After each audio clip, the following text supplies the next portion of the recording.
Impact Family, impacting the world through healthy family. Shalom saudara-saudara, selamat berjumpa dalam Renungan Malam Keluarga.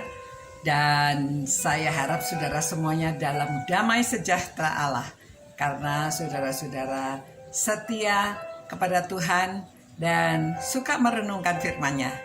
Saudara, untuk ayat ke-18 Rasul Paulus dalam Roma 12 yang nasihat untuk hidup dalam kasih, dia katakan, sedapat-dapatnya kalau hal itu tergantung padamu.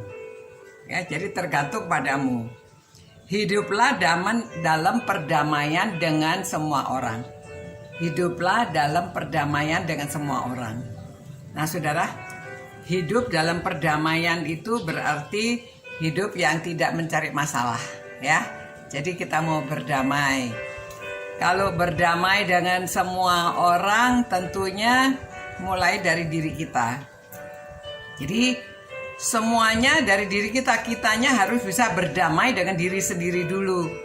Kalau kita sudah damai dengan diri sendiri, bisa menerima diri sendiri, kita tidak ada sakit hati, tidak ada kepahitan di dalam diri kita, maka kita bisa hidup berdamai dengan orang lain. Karena kita tidak mudah curiga, kita tidak menaruh dendam, kita sudah damai dengan diri sendiri, damai dengan Allah, ya, karena Roh Kudus yang ada di dalam diri kita. Nah, saudara, saya beri contohnya mungkin lebih mudah kalau saudara mendengarkan cerita. Ya. Ada cerita, saudara, yang saya ambil dari Penakluk Bidadari, tulisan seorang pendeta sih. Semuanya cerita Kristen dan kehidupan orang Kristen. Ada seorang anak namanya Diva, seorang pemudi, ya. Dia pada musim pandemi ini menyerahkan diri untuk menjadi volunteer, maksudnya melayani tanpa dibayar. Lalu dia bilang, saya pengenlah melayani, bantu orang-orang lansia. Maka oleh organisasinya dia diperkenalkan kepada keluarga Prawiro. Bapak Ibu Prawiro baik sekali, dia melayani, menolong mereka belanja, menolong mereka ya banyak hal yang tidak bisa dilakukan karena nggak bisa keluar rumah musim pandemi ini. Dia bantu dalam keluarga Prawiro. Baru 1 minggu, lalu dia memberitahu koordinatornya, saya mau berhenti, nggak mau lagi di situ. Saya mau cari lansia lainnya saja. Lalu ditanya sama koordinator, loh kenapa? Kan kamu memang sudah komitmen mau melayani. Oh, tapi saya nggak enak, nggak nyaman. Masa? Oh, pokoknya saya nggak senang. Ditanya-tanya, akhirnya dia beritahu, ya. Iya, masa saya diteleponin sama Pak Prawira. Sudah 3 kali dalam seminggu ini dia telepon pada saya. Emangnya kenapa? Ditelepon kan nggak apa-apa. Dia cuma mau ngobrol sama kamu. Enggak, tapi saya merasa nggak enak. Dia tanya pacar segala gitu, ya. Oh well, dicoba lagi seminggu lagi. Kamu kalau bisa lihatlah keadaannya. Lalu dia coba lagi minggu depannya di sana, dia diajak makan pada suatu siang. Habis makan, lalu Pak Prawiro ini menunjukkan foto-foto keluarga. Dia tunjukkan, ini anak saya pertama, dia jadi tentara, dia dinas di mana. Lalu ini anak kedua, dia baru lulus dari MBA di Singapura, sudah hampir pulang, katanya. Wah, sayang ya kamu sudah punya pacar, katanya. Padahal saya itu kepengen menjodohkan anak saya sama kamu. Wah, kaget ya dilihat.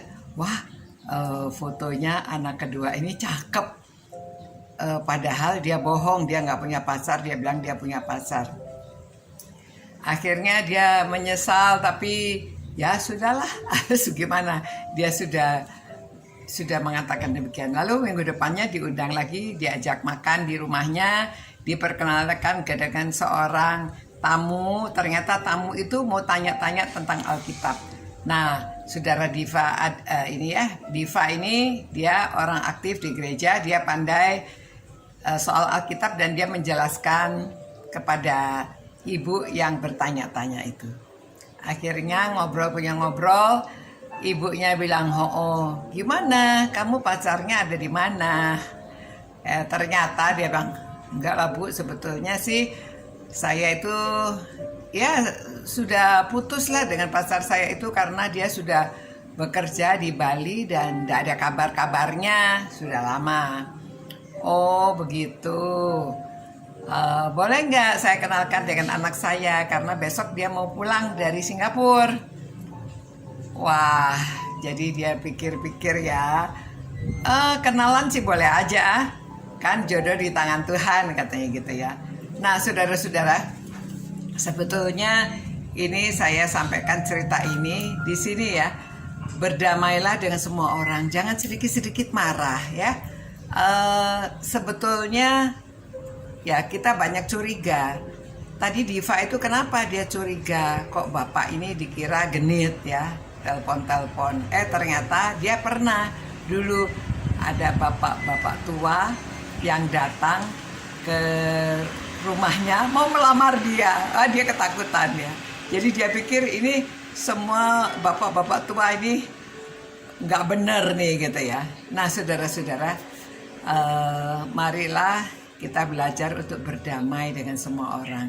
Mulai dari diri sendiri, kita berdamai dengan Tuhan, berdamai dalam hati dengan diri sendiri, sehingga kita mudah memaafkan orang dan dapat berdamai dengan orang lain.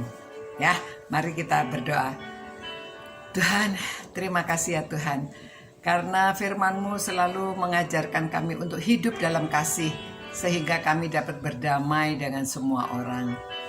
Ampuni segala dosa kami ya Tuhan, dan tolonglah kiranya Roh Kudus terus menyertai kami sehingga kami peka terhadap pimpinan-Mu dan dapat hidup berdamai dengan semua orang. Terima kasih Tuhan. Demi nama Yesus Kristus kami berdoa. Amin. Demikian saudara, selamat malam. Sampai berjumpa pula. Kita merenungkan firman Tuhan. Cinta Tuhan, cinta firman-Nya, dan kita bisa cinta sesama, hidup damai dengan orang lain. Selamat malam. Ciao. Impact Family, impacting the world through healthy family.